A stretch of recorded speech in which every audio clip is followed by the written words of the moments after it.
Fala pessoal, beleza? Então agora a gente vai voltar aqui tratando sobre direito previdenciário, tá? Selecionamos alguns pontos do direito previdenciário que é interessante para que a gente possa ter uma noção do direito previdenciário, beleza? Com certeza a gente vai tratar aqui alguns pontos da reforma da Previdência. Claro que ela não vai ser toda, tá? Porque não é o objetivo de transformar vocês em expert em direito previdenciário, né? Mas, enfim, eu pretendo. Eu estava até com um projeto já, ia começar agora em abril, de palestras sobre a reforma da Previdência, né? Mas esse coronavírus ferrou todo mundo aí, né? Enfim, mas se vocês tiverem interesse da reforma da Previdência, um curso completo sobre ela, para aprender mais, tanto a parte teórica e prática, pode mandar e-mail que eu vou analisar a situação. Eu estou pensando em fazer então gravado, né, um curso só da reforma da Previdência, essa parte previdenciária aí, para poder, para quem for trabalhar na área, ter esse domínio, e para quem quiser aprender, né, de custo módico, enfim, beleza?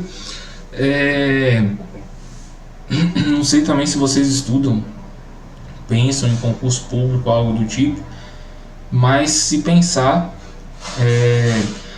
pode entrar em contato também, que eu estou com uns projetos aí de curso completo, igual de direito penal, de processo penal, de constitucional, de forma aprofundada mesmo, para qualquer concurso aí, tá? Então vamos lá, os princípios do direito previdenciário.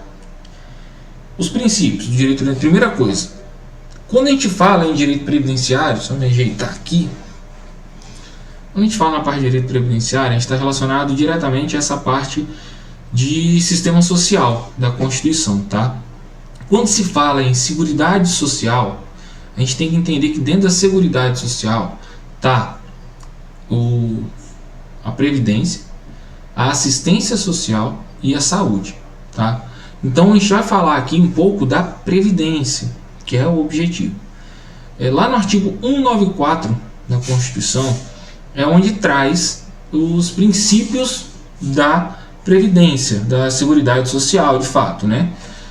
Então qual é a ideia aqui? A seguridade social, ela compreende um conjunto integrado de ações de iniciativa dos poderes públicos e da sociedade, destinados a assegurar os direitos relativos à saúde, à previdência e à assistência social. Compete ao poder público, nos termos da lei, organizar a seguridade social com base nos seguintes objetivos. Esses objetivos aqui, que eles chamam de objetivos, são princípios da seguridade social, tá? Princípio da seguridade social. Primeiro, universalidade da cobertura e do atendimento. Vou ler eles e depois deixar explicar um pouquinho cada um. Uniformidade e equivalência dos benefícios e serviços às populações urbanas e rurais. Seletividade e distributividade na prestação dos benefícios e serviços. Irredutibilidade do valor dos benefícios. Equidade na forma da participação no custeio. Diversidade da base de financiamento. Caráter democrático e descentralizado da gestão administrativa, com participação da comunidade, em especial de trabalhadores, né, empresários e aposentados. Então lembra, o caráter é democrático e descentralizado da gestão administrativa, tá? Caráter democrático e descentralizado da administração mediante gestão quadripartite, tá? Qual é essa ideia de quadripartite? É que vai fazer parte, né, os trabalhadores, empregadores, aposentados e o governo nos órgãos colegiados, beleza? Aí agora os princípios que a gente tem que se ater para ter uma noção aqui. O que é o princípio da universalidade da cobertura e do atendimento? Esse princípio, né, ele prevê que todos têm direito ao atendimento de uma ampla e ter uma ampla cobertura dos serviços sociais a esses riscos, né? Então, assim, a universalidade da cobertura é o seguinte: a proteção social deve alcançar todos cuja reparação seja premente, dando subsistência de quem nela necessite. A ideia aqui é o seguinte, que a Seguridade Social deve atingir a todas as pessoas, independente de qualquer coisa, tá? Por que eu falo independente de qualquer coisa? Porque quando a gente fala de SUS e da Seguridade Social, você não precisa da assistência social, você não precisa de contribuir mensalmente para o INSS para ter direito a atendimento pelo SUS e nem para poder ter direito à assistência social. Como assim assistência social? Por exemplo, tem um negócio que a gente chama de BPC ou LOAS, né? Esse benefício que tem nos requisitos lá da própria lei, você não precisa de ter contribuído para o INSS para conseguir esse benefício, tá? Assim como outros projetos sociais, tipo Bolsa Família é uma forma de assistência social. Você não precisa contribuir para a INSS para ter direito a esse benefício. Pelo contrário, são pessoas que acabam não tendo nem renda, quem dirá contribuir para ter direito a isso, tá? Aí nós temos aí a questão da universalidade de atendimento. Ela visa a entrega de ações, prestações e serviços de seguridade social a todos que necessitem, tanto em termos de previdência, bem como nos casos de saúde e assistência social, tá? A uniformidade e equivalência já vem contemplado, né, na ideia lá dos direitos sociais, está na Constituição, confere aí a ideia de tratamento uniforme, igual, tanto dos trabalhadores rurais quanto urbanos. Claro que vai ter algumas questões específicas, mas a ideia é justamente isso.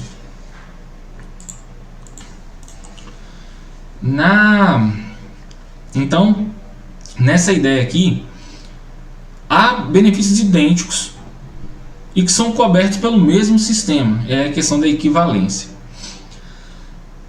Esse princípio, né, ele vem de uma questão aí, o próximo princípio, né, de uma questão extremamente importante, que é em relação à limitação dos recursos, tá?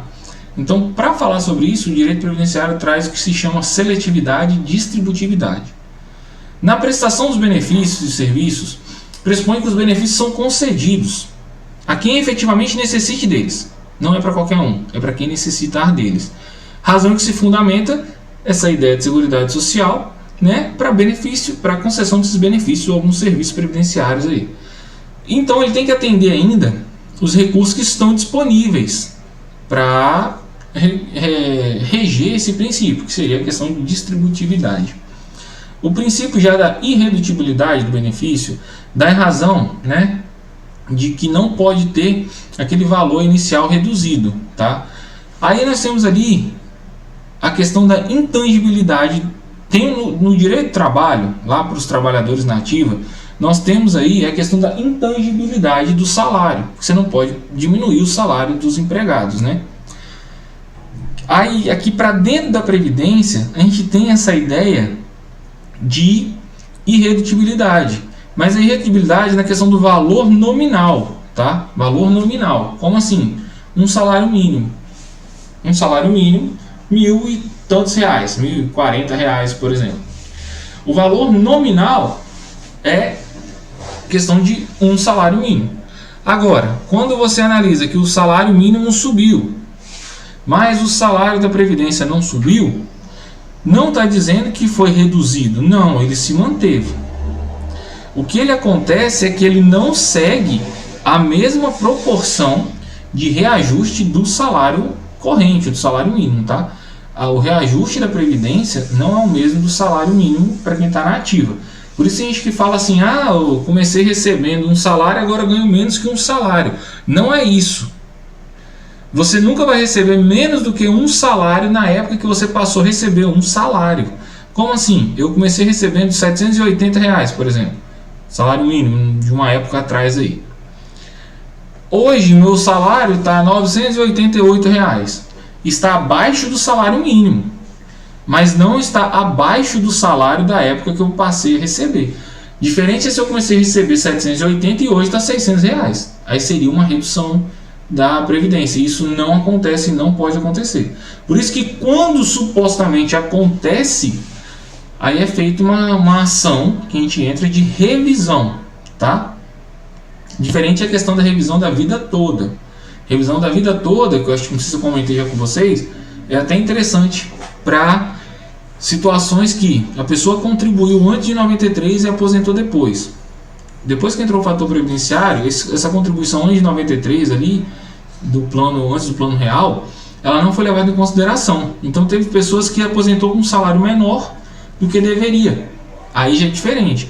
Aí tem que fazer o cálculo daquela época para ver quanto que seria essa diferença no valor real hoje, para receber esse valor retroativo todo aí, tá? Geralmente as pessoas que aposentaram de 2010 para cá teriam esse direito de verificar, tá? Mas antes de entrar com uma ação, a gente deveria fazer uma análise preventiva antes.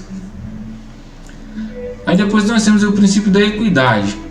O princípio da equidade é a ideia da participação equitativa dos trabalhadores e empregados no poder público, ou seja, participação conjunta e igual. Aqui cada um participa conforme sua capacidade econômica. Quanto maior o poderio econômico, maior será a sua contribuição, tá?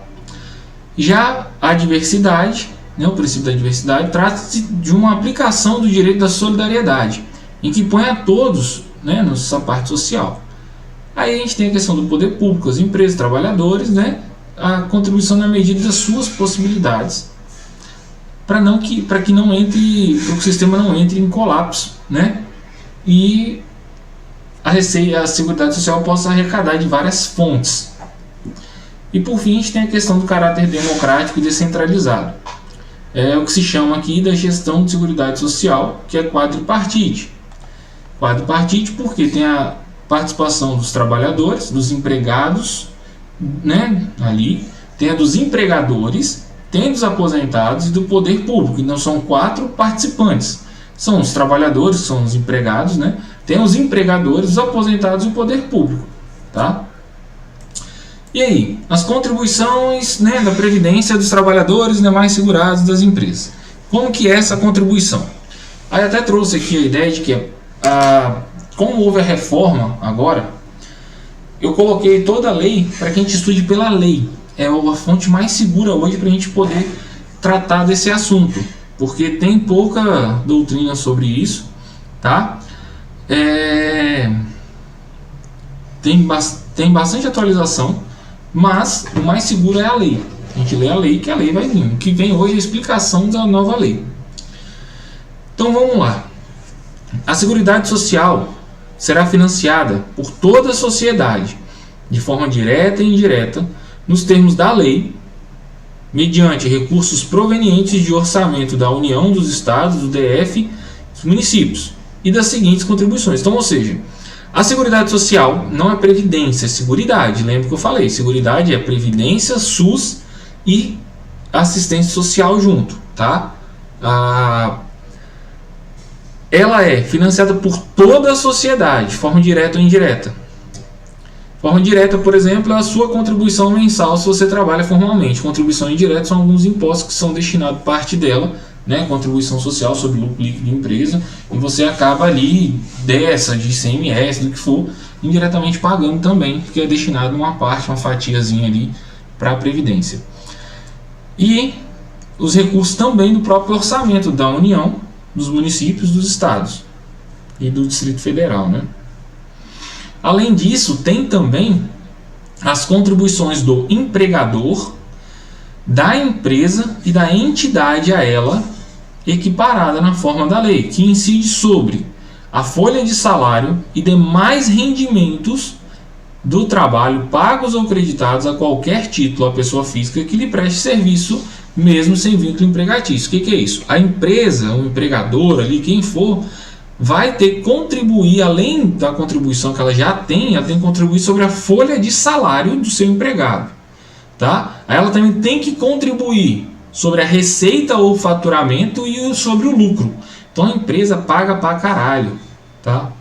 Depois, do trabalhador e dos demais segurados da Previdência Social, não incidindo contribuição sobre aposentadoria e pensão concedidos pelo Regime Geral de Previdência, enfim, lá 201. Então o trabalhador, vinculado ao Regime Geral de Previdência, vai ter que contribuir também. Os aposentados não. Mas o aposentado voltou a trabalhar. Ele contribui? Contribui, porque ele voltou a trabalhar, tem um novo vínculo empregatício, mas ele não contribui da aposentadoria. Diferentes são algumas classes de serviço público que contribui até da aposentadoria deles, tá? Pra vocês verem como que o pessoal fala de serviço público, que ganha bem, isso aqui, mas também serviço público o cara paga até para respirar. Quando alegaram a reforma da Previdência, que deveria reformar, porque tinha que ferrar os servidores públicos, não sei o que, e que eles gastam muito, isso foi uma lorota vendida, porque a Previdência que mais gasta é a Previdência Geral. É complicado, mas... Sobre a receita de concursos de prognósticos, por exemplo, Loto Fácil, Mega Sena, essas coisas assim, vai contribuir também do importador de bens ou serviços do exterior, ou de quem a lei equiparar, ou seja, a pessoa que importa bens, vai pagar também uma fatiazinha para o INSS. As receitas dos estados, do Distrito Federal e do município destinadas à Seguridade Social constarão do respectivo orçamento, não integrando o orçamento da União. Então, as receitas dos estados, do Distrito Federal e do município, elas vão se destinar à Seguridade Social e vai estar no seu próprio orçamento. E esse orçamento isso aí não vai integrar o orçamento da União. Então, é o orçamento próprio de cada uma, destinando a receita deles, previsto no orçamento, para a Previdência. E a União não vai estar integrada a isso, que a União vai ter sua própria destinação de receita, tá?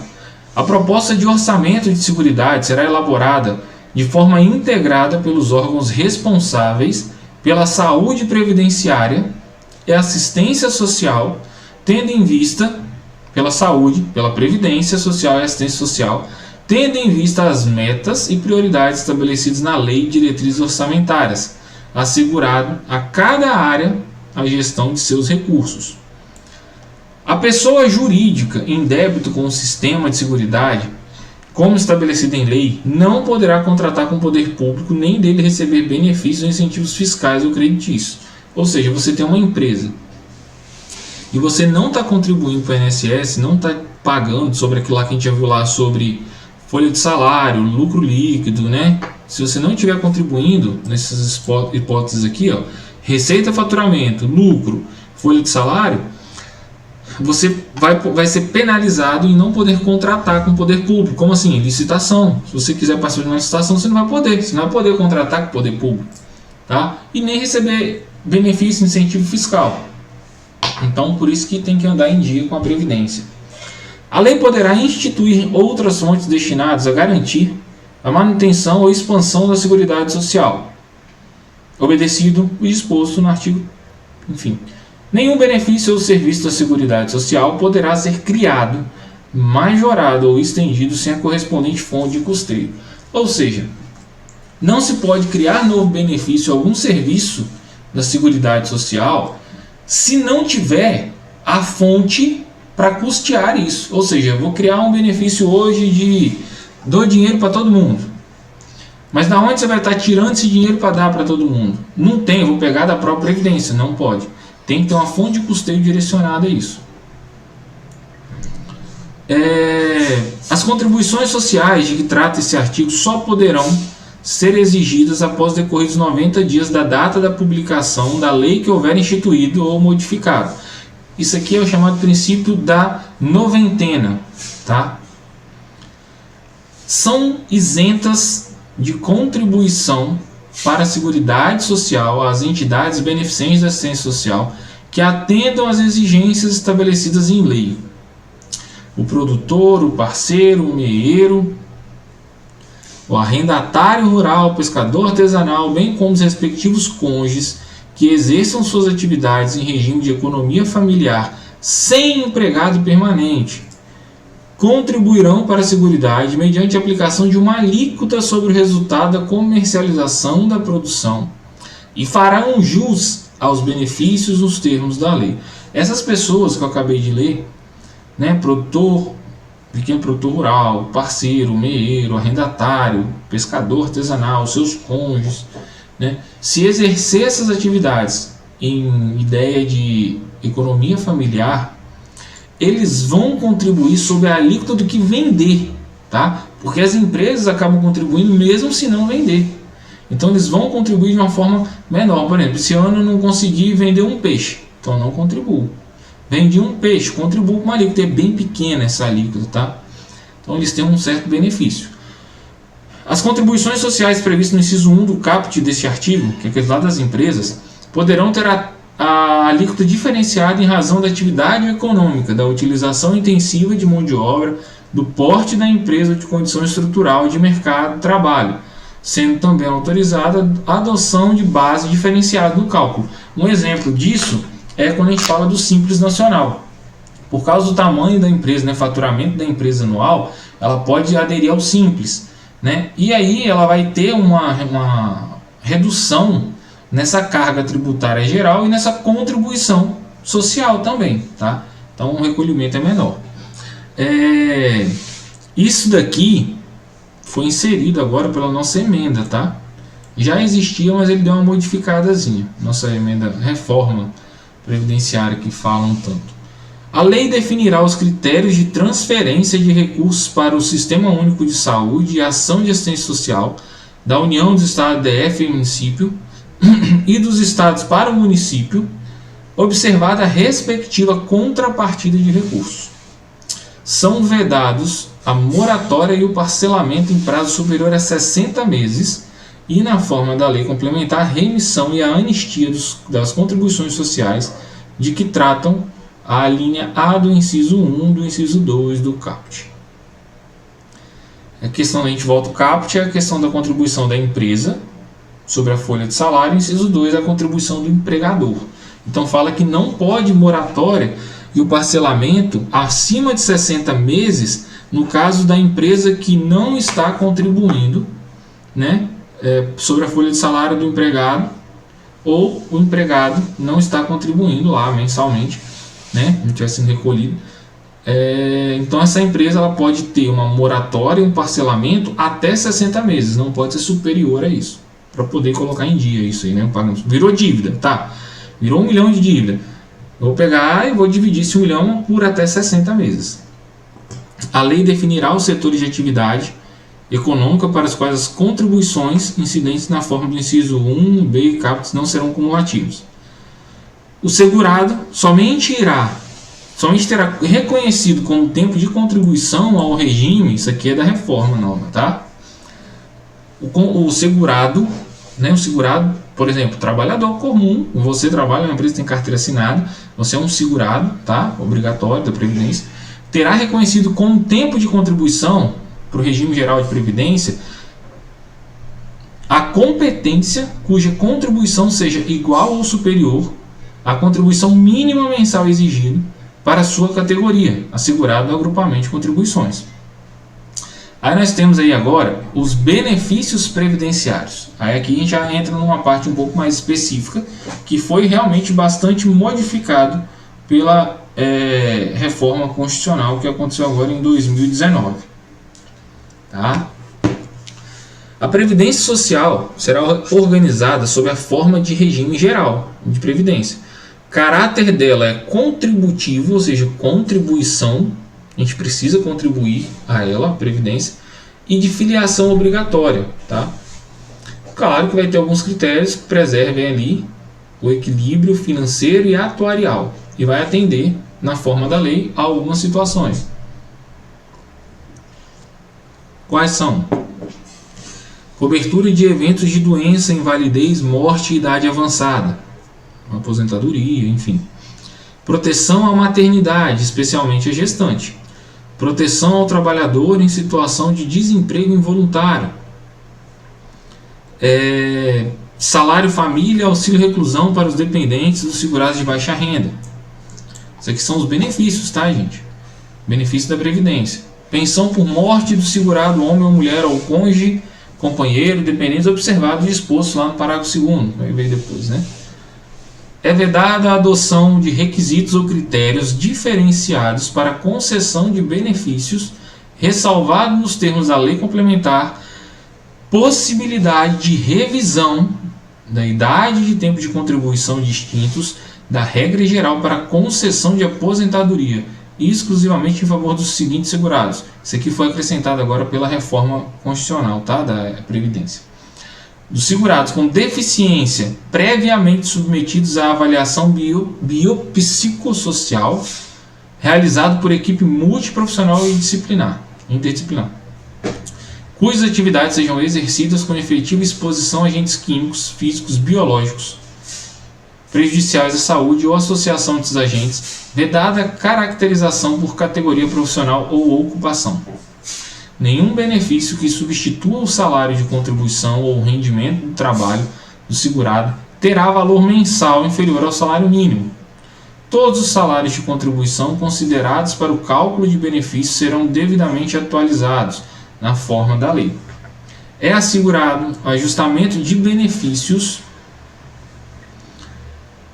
para preservar-lhes em caráter permanente o valor real conforme os critérios definidos em lei. É vedada a filiação ao regime geral de previdência na qualidade de segurado facultativo da pessoa que participa de regime próprio. Como assim? Eu já faço parte do regime próprio de previdência. Eu não posso me filiar também ao regime de previdência geral, tá? Ou é um ou é outro. A gratificação natalina dos aposentados e pensionistas terá por base o valor dos proventos do mês de dezembro de cada ano. O que é a gratificação natalina? É o que a gente chama de 13º salário. Como que eu vou calcular esse 13º para os aposentados ou pensionistas? Com base no mês de dezembro daquele ano, tá? Então, assim, se no mês de dezembro eu estou recebendo R$2.000, o 13º, a gratificação natalina, vai ser de R$2.000. Se eu estiver recebendo R$1.500, vai ser de R$1.500, tá? Porque pode mudar esse valor durante o ano, pode ser para mais, para menos, né? Eu tinha até o salário mínimo aí. É assegurada a aposentadoria no regime geral de previdência social, nos termos da lei, obedecidas as seguintes condições. Aí agora, a gente vem com a reforma da Previdência, que é o que o pessoal mais quer saber, idade para aposentar. Olha só. Aí vai falar quem pode aposentar. Qual idade para se aposentar. Então, o que nós temos? 65 anos de idade se for homem e 62 se for mulher. Observado o tempo mínimo de contribuição, tá?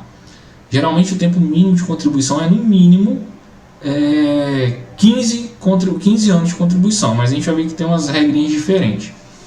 E 60 anos de idade se for homem, 55 se for mulher, se for trabalhador rural, que exerça atividade em regime de economia familiar, neles quem vai estar incluso nisso? Produtor rural, pequeno produtor rural, né? Garimpeiro, pescador artesanal. O requisito da idade que se refere será reduzido em 5 anos para professor que comprove tempo de efetivo exercício das funções de magistério na educação infantil, fundamental e médio, fixado em lei complementar. Ou seja, professores de rede fundamental, infantil, médio, vai reduzir a 5 anos. Por exemplo, 60 anos se for homem e agora 57 se for mulher. Tá? Para fins de aposentadoria, será assegurada a contagem recíproca do tempo de contribuição entre o regime geral e os regimes próprios de previdência, e destes entre si, observada a compensação financeira de acordo com os critérios de lei. Ou seja, trabalhei no setor público ou privado durante 20 anos, trabalhei no setor público ou privado durante mais 10 anos. Quer dizer que eu só vou poder aposentar em cada um se eu trabalhar os 30 anos, enfim. Não, vou poder somar os dois, tá? Isso aí, essa é a questão de contagem recíproca. O tempo de serviço militar exercido nas atividades que tratam dos referidos artigos e o tempo de contribuição ao regime geral ou ao regime próprio também vão ter contagens recíprocas para fins de inativação militar ou aposentadoria. E a compensação financeira será devida entre as receitas de contribuição aos militares e as receitas dos demais regimes. A lei complementar pode dispor sobre a cobertura dos benefícios não programados, inclusive os decorrentes de acidente de trabalho, e a ser atendida concorrentemente pelo regime geral da Previdência e pelo setor privado. Os ganhos habituais do empregado, a qualquer título, não serão incorporados ao salário para efeito de contribuição previdenciária e consequente repercussão de benefício. Ou seja, ganho comissão, isso não vai estar incluso para efeito de contribuir, né?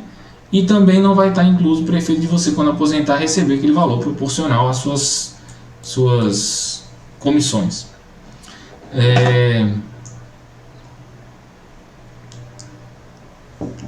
Lei instituirá sistema especial de inclusão previdenciária com alíquota diferenciadas para atender os trabalhadores de baixa renda, inclusive os que se encontram em situação de informalidade, e aqueles sem renda própria, que se dediquem exclusivamente ao trabalho doméstico no âmbito de sua residência, desde que pertencentes a famílias de baixa renda. Isso aqui é pessoal que realmente não tem trabalho, fica em casa e outra pessoa, o cônjuge, acaba também tendo um salário baixo, enfim, aí vai ter esse sistema especial de inclusão de previdência. A aposentadoria concedida ao segurado, de que trata o parágrafo 12, terá um valor de um salário mínimo. É vedado a contagem recíproca, a contagem de tempo fictício, para concessão dos benefícios previdenciários e de contagem recíproca. Tempo fictício é o tempo que ficou parado, sem trabalhar e não contribuiu. Lei complementar estabelecerá vedações, regras e condições para acumulação de benefícios.